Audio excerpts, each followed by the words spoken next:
So what do you think of this place? Kind of lost for words, really.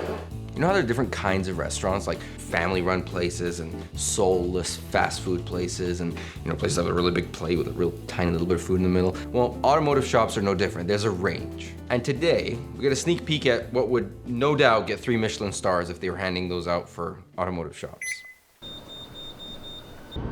So I'd heard about Coachwerks. It's in a city called Victoria, which is on an island, Vancouver Island, which is accessible only by ferry or plane. And I heard they're having an open house, so no brainer. I got a ferry ticket, and off I went.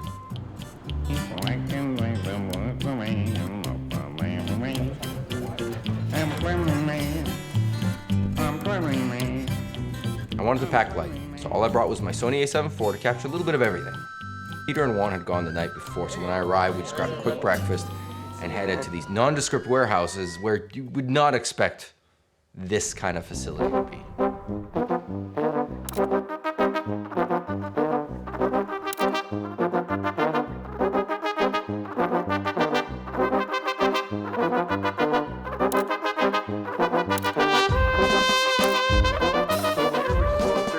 Square feet. And then we have 2 satellite buildings across the street, one 8,000, one 10,000 square foot. And then we also have another off-site showroom, which is another 10,000 square feet. Seeing these cars, it makes you think, we've become embedded with the digital world. It's in our pockets, it's on our wrists, it's what we use to work, it's in our cars, it's everywhere. We're fully embedded.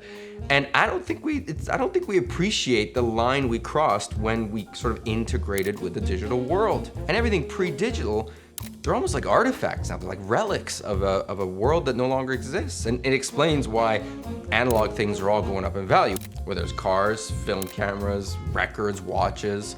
And a place like Coachwerks is kind of bringing these things back to life. So they're just as much a museum as they are an automotive workshop. It was a great little trip. I'm sure we'll be back. And next time, hopefully, we can take some of these cars out of the warehouse. Anyway, check out my site, which I'll link below for photos. And I've actually reformatted the website a little bit. It's more just kind of blog-like, so I can share more stuff more frequently as they happen. So check it out.